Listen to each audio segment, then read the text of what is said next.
Bismillahirrohmanirrohim. Assalamualaikum warahmatullahi wabarakatuh. Buletin Himayah Sultra, edisi 75, Tawaran Model Islam Indonesia untuk Dunia.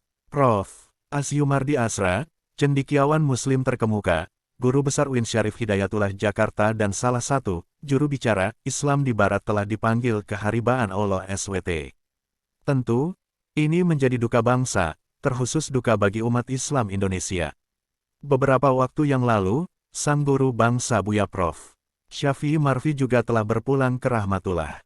Jasa Prof Asra sungguh besar bagi bangsa ini dan umat Islam Indonesia dalam kurun banyak tahun belakangan ini. Dalam jejeran raksasa kesarjanaan Islam Indonesia, almarhum telah mencatatkan prestasi yang luar biasa, karya-karya kesarjanaan, murid-murid di seantero Nusantara, dan, tentu saja, berbagai saran untuk perbaikan bangsa dan umat Islam. Rasanya tidak mengherankan, jika sampai hari masih membanjir ungkapan duka dan doa, serta berbagai kesan dan kenangan bersama almarhum. Ini bisa kita saksikan di sejumlah pemberitaan berbagai media. Kita tidak dapat larut dalam duka terus-menerus.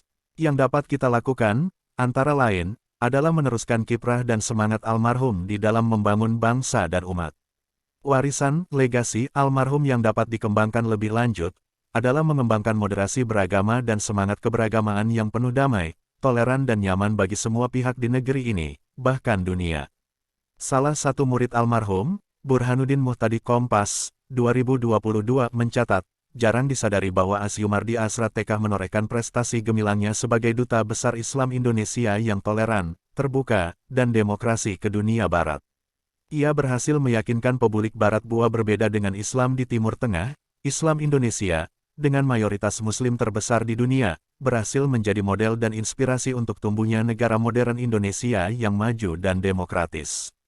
Citra Islam Indonesia yang harum di Barat menjadi sumbangsih berharga Asyumardi untuk Islam dan Indonesia. Model Islam Indonesia, dekade terakhir, para peneliti dan pengamat Islam di Barat memiliki perhatian yang sangat besar terhadap Islam Indonesia. Berbagai riset tentang Islam Indonesia tumbuh subur dan menyemarakkan studi model-model keislaman dalam skala global.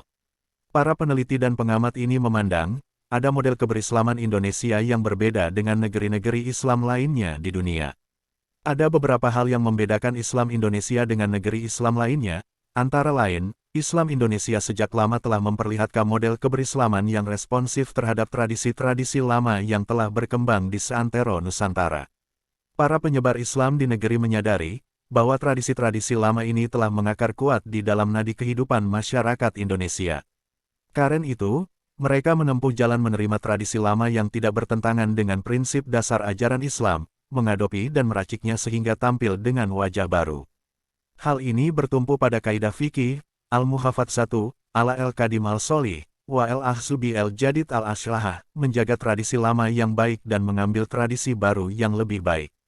Selain itu, para penganjur Islam menemukan karakter khas masyarakat Indonesia yang ramah, terbuka dan toleran terhadap perbedaan. Sehingga karakter ini kemudian diracik yang kemudian menampilkan model keberislaman yang ramah, terbuka dan toleran. Model keberislaman inilah yang hingga kini terus tumbuh subur dan memberi citra positif Islam bagi pengamat dan peneliti dari luar negeri. Jika dahulu, orang-orang Barat memberi penilaian bahwa Islam disebarkan dengan pedang, peperangan dan penaklukan, ternyata di negeri ini Islam justru disebarkan dengan jalan damai. Model keberislaman yang diperlihatkan oleh umat Islam Indonesia, dan ini sering disampaikan Pak Asra di berbagai kesempatan, sebenarnya mengambil inspirasi dari perjuangan Nabi Muhammad SAW di dalam menyebarkan Islam, yakni Islam yang rahmatan lil alamin, Islam yang ramah dan rahmah bagi semua penghuni semesta.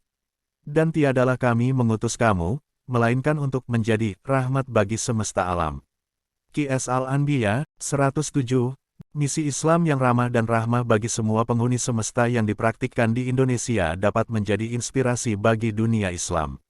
Model keberislaman ini dapat diekspor ke sejumlah negeri Muslim, dengan harapan dapat mengatasi permasalahan yang dihadapi oleh sejumlah negeri Islam di belahan dunia lain. Islam Indonesia sejak lama telah mengekspor, yang tadinya mengimpor, spirit keberagamaan alternatif bagi dunia Islam lainnya. Seperti digambarkan Ahmad Baso, intelektual muda NU yang kini semakin bersinar, produk-produk yang dihasilkan oleh sejumlah ulama dan intelektual Muslim Indonesia telah lama memenuhi diskursus keberislaman di negeri lain. Karya-karya para ulama dan intelektual Muslim Indonesia diproduksi dan digunakan di sejumlah institusi pendidikan di luar negeri. Bahkan dalam beberapa waktu terakhir, sejumlah duta negeri-negeri Muslim mengunjungi sejumlah tokoh Muslim berpengaruh di negeri ini untuk menimba pengalaman yang dapat dipraktikkan di negerinya masing. Sejalan dengan itu, tema Muktamar ke-33 NU di Jombang, Meneguhkan Islam Nusantara untuk Peradaban Indonesia dan Dunia, beberapa waktu lalu, sesungguhnya telah menunjukkan sebuah orientasi baru berkenan dengan orientasi keberislaman di negeri ini, yang bukan hanya sekadar inward-looking, tetapi juga outward-looking. Umat Islam Indonesia sejatinya merespon persoalan-persoalan yang dihadapi negeri-negeri Muslim lainnya, seraya pada saat bersamaan mengekspor model keberislaman alternatif yang dapat menjadi solusi atas permasalahan tersebut. Rumadi Ahmad mencatat, kesadaran ini tentu tidak muncul tiba-tiba, tapi melalui diskusi panjang dengan memperhatikan perkembangan NU, Islam Indonesia, dan dunia Islam. Melalui tema ini, NU ingin mengubah orientasi Islam Nusantara, dari importir, jadi eksportir, dari konsumen, jadi produsen. Saat ini jumlah penduduk Indonesia mencapai 270 juta jiwa lebih. Dari jumlah penduduk Indonesia secara keseluruhan tersebut, jumlah pemeluk agama Islam saat ini mencapai lebih dari 229 juta jiwa. Angka yang sangat luar biasa. Angka itu menempatkan Indonesia sebagai negara berpenduduk Muslim terbesar di dunia. Bonus demografi ini sejatinya menjadi peluang yang cukup penting di dalam memberi pengaruh bagi dunia Islam, khususnya dalam menentukan corak keberislaman yang ideal, Islam yang damai, Islam yang membuat nyaman penduduk dunia. Sudah saatnya kini, kita mengakhir era permusuhan dan peperangan sebagaimana yang kini terjadi di belahan negeri-negeri Muslim lainnya. Dalam konteks ini, Kiai Haji Said Akil Siraj 2016 mengemukakan, ulama-ulama harus bekerja keras menjalankan fungsi mereka. Pertama, ulama harus menjadi penyebar ilmu dan kepahaman, yatafaqahu fid-din.